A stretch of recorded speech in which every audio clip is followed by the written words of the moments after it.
So here's what I want to share with you about the yen pairs. And it's very much a case of how the heck can you just trade it on a one bar reversal. And my weekly reversal bars are really a directional bias rather than a trade. So I certainly don't want to be trading this reversal bar underneath here with a stop loss here. Though I think it's entirely possible that by the end of the week, price will be down at this trade line. I think that's entirely possible. But again, how do you put your faith in the yen? So I don't think that Aussie yen is the best pair to trade short, but I do think ultimately we are going to see this come back to this level. I can't trade that bar as is, but I certainly can if I get another lower high. I do like this rally, retrace, rally, retrace, rally. So we really are looking for retracement here at the end of the day. So I get it. I totally get that this bar could mean that we're going down here straight away. I like my three amigos sitting there. They suggest that this range will break to the low side. And maybe that low side is a retest of that breakout level. Maybe. But like I said, I'm not going to trade it per se. Two others I want to look at, or maybe even three others I want to look at. One is euro yen. Now you'd be, if anything, you'd be tempted to say that the euro is one of the weakest currencies on the board, and for obvious reason has been for some time. Yet against the yen, it is rallying and has been also for some time, like years. Is this now the time on a weekly chart again that we've got this game changer bar that I call them? And again, rally, retrace, rally, retrace, rally. We're looking for retrace probably at this point. So I could actually be talked into trading euro yen short if I could have any sort of confidence in the yen. Hence, I asked Ashes, is there any reason? Because I know he's all over that sort of stuff. So I'd be waiting yet again for a lower high before I jumped into euro yen. Pound yen, as Lenka looked at, is also very interesting, and probably more interesting than the two I've just shown you. Why? Because we've got a clear double top sitting here, and we've now had a retracement on all of this bullish price momentum, and now we have a clear potential. I'll call it a clear lower high. In my humble opinion, that is going to be a lower high. Now, we've also got a potential false break of this trend line. If I go to the daily chart, I'm waiting on only one thing, and that's a pullback to that area. If I got a pullback to that area on Monday or Tuesday, I would certainly look to trade this short. But that's the key component.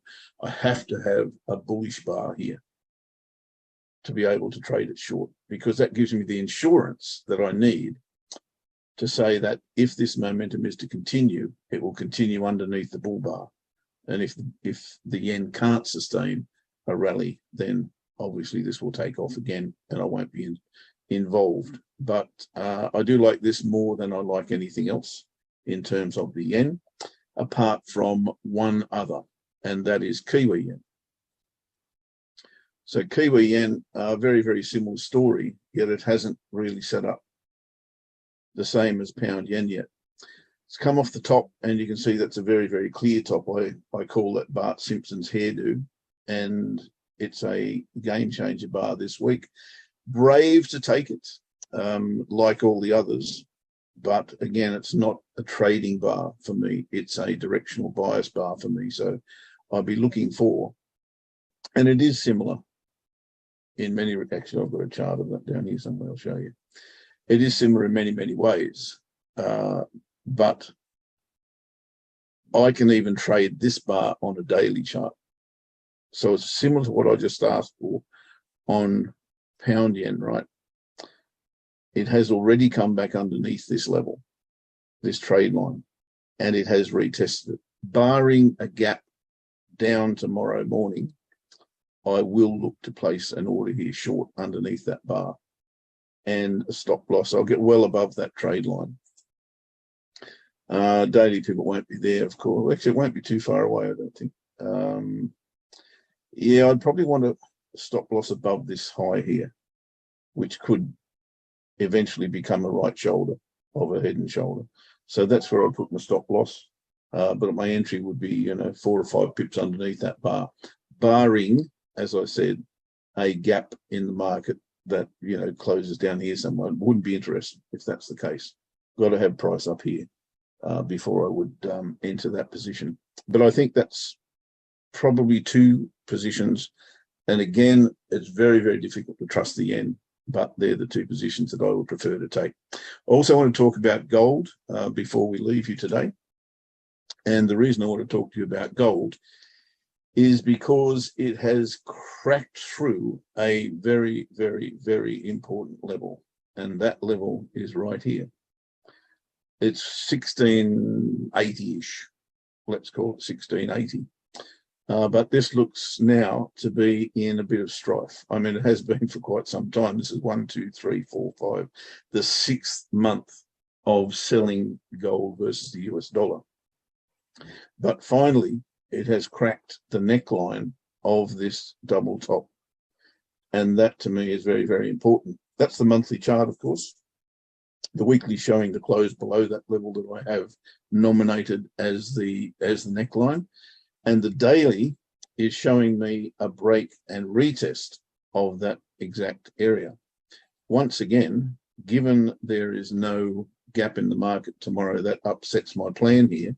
I will be placing more to short underneath this bar, and I'll put my stop loss pretty much above it. I've been waiting on this for a long, long time, frankly, and I just can't not see, as I keep saying, I can't not see that double top. That is really the big boss at the moment. And now we've got a crack below here. And if you have a look at this, the weekly chart, really it's pretty clear. You've got a lower high, a lower low, a lower high, a lower low, a lower high. It's a trend, isn't it? Pretty strong one too, I would have thought. So I am a bear on gold, have been for quite some time, and the daily chart is going to give me an opportunity to get into that. If Thursday comes around and we're not in that trade, or prices come back up here, it makes it a little bit more difficult. Then I would look for a false break of resistance and still look to trade it short, because that means something to me, the fact that it's broken below that neckline. So I am a gold fan, more an anti-gold fan at the moment. I don't think that will continue forever. And I think a reasonable hedge on that might well be, goodness me, that looks like a template that is not mine. Let me try that again. There we go. I think a reasonable hedge on that, if you thought gold can rally, would be gold versus the euro. Now, that has not, to my mind, breached, we'll call that the neckline if you want.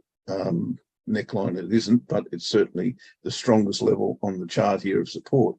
And it's kind of bounced off that again on Friday. There's a little bit of a cloud of a price, of course. But I think if you're more a fan of gold, I'd be rather trading against the euro long than I would against the dollar, certainly at this point in time. So that makes sense to me if you want to hedge, and you do go short gold versus the dollar.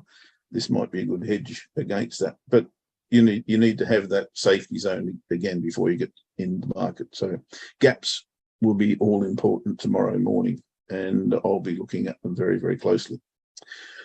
Okay, so big week ahead in terms of Thursday. It's a super Thursday with 4 central banks announcing their monetary policy.